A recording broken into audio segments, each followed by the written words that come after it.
Hello students, today we will solve one very important question of class 10th Maths Gujarat Board. This question is based on statistics and important for standard and basic maths both. Question is from section B, means 2 mark. Question: marks obtained out of 50 by 100 students in test are given in the frequency table below. Find the median of the data.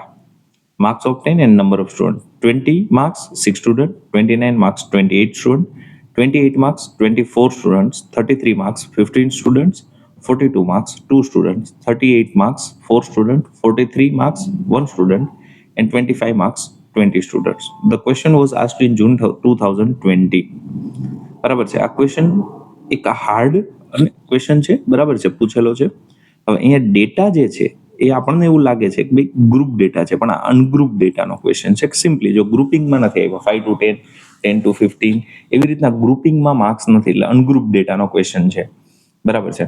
આપણે ungroup data છે એટલે median એટલે શું થાય તો કે middle value. બરાબર છે. જે બી અસેન્ડિંગ ઓર્ડર કે ડિસેન્ડિંગ ઓર્ડરમાં અરેન્જ કરીએ તો મિડલ વેલ્યુ શું આવે. અહીંયા 100 સ્ટુડન્ટ છે એટલે પ્રેક્ટિકલી પોસિબલ નથી અસેન્ડિંગ ઓર્ડર. તો આપણે જેમ ગ્રુપ ડેટામાં મીડિયનમાં સીએફ ફાઇન્ડ કરીએ એમ સીએફ ફાઇન્ડ કરી લઈએ. પહેલા તો ડેટા લઈએ કે ભાઈ આપણે આ જે ડેટા છે ને હું આવી રીતે લખી દઉં ભાઈ માર્ક્સ ઓપ્ટેન. પહેલો પાર્ટ અસેન્ડિંગ ઓર્ડરમાં, જો ક્વેશ્ચનમાં 20, 29, 28 રેન્ડમ ઓર્ડર છે એટલે હું અસેન્ડિંગ ઓર્ડર. પહેલા મિનિમમ માર્ક્સ તો કે 26 સ્ટુડન્ટ, સેકન્ડ હાઈએસ્ટ તો કે 25, 20 સ્ટુડન્ટ, દેન 28, 24 સ્ટુડન્ટ, દેન 29, 28 સ્ટુડન્ટ, દેન 33, 15 student, then 38 4 student, then 42 2 students, then 43 1 student. હવે આ જે ફર્સ્ટ છે માર્ક્સ ઓપ્ટેન એને આપણે એક્સઆઈ કહીએ, નંબર ઓફ સ્ટુડન્ટ તો કે ફ્રીક્વન્સી. મીડિયન ફાઇન્ડ કરવું હોય તો આપણે શું કરીએ તો કે સીએફ ફાઇન્ડ કરીએ. તો કે first as it is 6, then 6 plus 20 26, then 26 plus 24 50, then 50 plus 28 78, then 78 plus 15 93, then 93 plus 4 97, then 97 plus 2 99, and last 99 plus 1 100. Total 100 student હતા એટલે સીએફ નો જે ફાઇનલ આન્સર છે લાસ્ટ એ 100 હોવો જોઈએ. 100 છે. હવે આપણે આ મીડિયન નો ગ્રુપ ડેટા વાળો ફોર્મ્યુલા યુઝ નથી કરવાનો, અનગ્રુપ ડેટા છે. હિયર એન ટોટલ કેટલા છે તો કે 100 which is even number.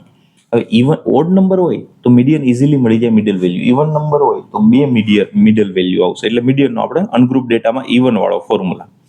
Now median is equal to n by 2th term plus n by 2 plus 1th term upon 2. એટલે કે જે બે મિડલ ટર્મ આવશે એને આપણે એડ કરી એનો એવરેજ લેશું, એડ કરી ડિવાઈડ બાય 2.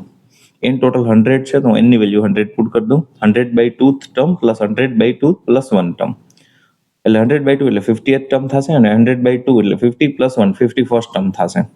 હવે અહીંયાથી આ ઇમ્પોર્ટન્ટ પાર્ટ છે, 50 ટર્મ અને 51st ટર્મ. તો અહીંયા ચેક કરો, જો 6 સ્ટુડન્ટને 20 માર્ક્સ છે એટલે કે આપણે જો સ્ટુડન્ટને અસેન્ડિંગ ઓર્ડરમાં અરેન્જ કરીએ લોએસ્ટ ટુ હાઈએસ્ટ માર્ક અને રેન્ક આપતા જઈએ કે ભાઈ લોએસ્ટ માર્ક 20 વાળા કેટલા છે 6 સ્ટુડન્ટ, તો બધાને 1 to 6 નંબર આપી દઈએ.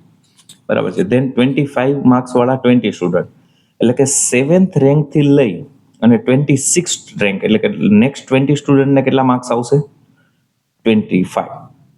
દેન 27 to 50 સ્ટુડન્ટને 28 અને 51 to 78 ને 29. હવે આપણે એ જોવાનું છે 50th રેન્ક વાળો કયો છે તો કે 28. 50th જોઈએ સીએફમાં 50, લાસ્ટ સ્ટુડન્ટ એવો છે કે જેને 28 માર્ક્સ છે, અને પછી 51 થી લઈ અને 78 સુધીના 29 છે. એટલે અહીંયા આપણું 50th ટર્મ 28 થશે અને 51st ટર્મ 29 થશે. 28 plus 29 divide by 2, 57 divide by 2, બરાબર છે. એટલે આપણો ફાઇનલ આન્સર થશે 28.5 માર્ક્સ. અહીંયા મીડિયન જે માર્ક્સ છે ક્લાસના 28.5 માર્ક્સ થશે. If you like this, please subscribe the channel for more important Gujarat board questions.